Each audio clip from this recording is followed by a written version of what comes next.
Vous pensez que les cascades mexicaines du prochain James Bond s'annoncent mortelles? Ça tombe bien, nous aussi.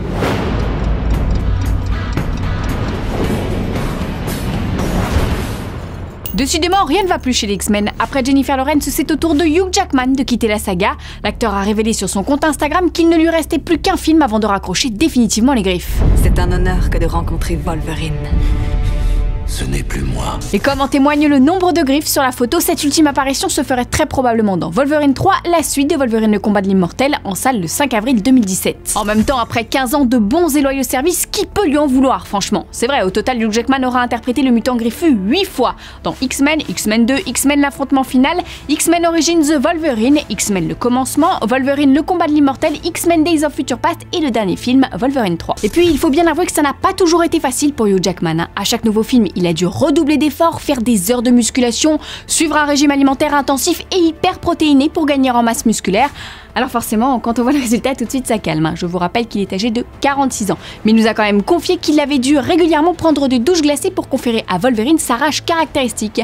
Et oui, tout le monde n'a pas le même sens du professionnalisme. C'est amusant car à l'origine, Hugh Jackman n'était pas du tout le premier choix de la production. Il y a d'abord eu Russell Crowe dans le viseur de la Fox, puis l'acteur écossais Douglas Scott, mais ce dernier a finalement été retenu sur le tournage de Mission Impossible 2, et c'est l'acteur australien qui l'a remplacé au pied levé. Et la suite de l'histoire, on la connaît tous. Ce qu'ils m'ont fait, ce que je suis, est irréversible. Reste à savoir ce qu'ils vont faire du rôle et s'ils vont, oui ou non, remplacer Hugh Jackman qui restera de toute façon dans les annales car c'est le seul acteur au monde à avoir incarné aussi souvent un personnage de comic book au cinéma. Alors qui voudriez-vous voir prendre sa suite? Un petit jeune, un inconnu, quelqu'un de sa génération peut-être? Si vous avez une idée, à vos claviers.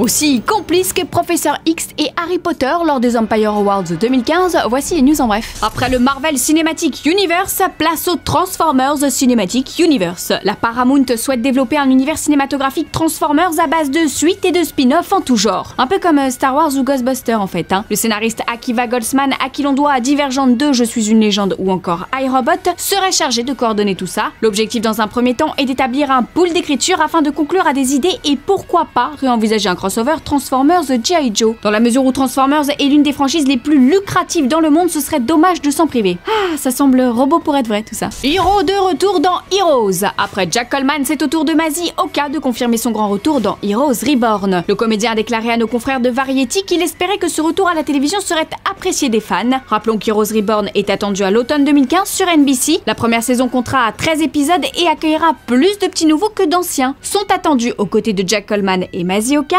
Zachary Levi, Robbie Kay, Henry Zebrowski, Danica Yarosh, Judith Cecconi et Ryan Guzman. Comme dirait Hiro.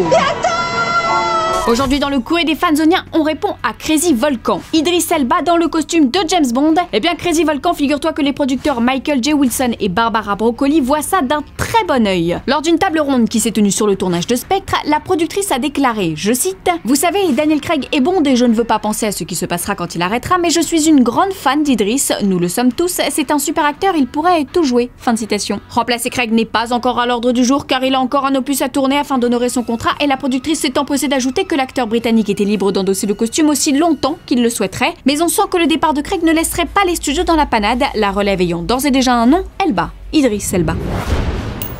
Fanzone, c'est fini pour aujourd'hui, mais vous pouvez nous retrouver sur YouTube en vous abonnant à la chaîne Fanzone et à la chaîne Allociné.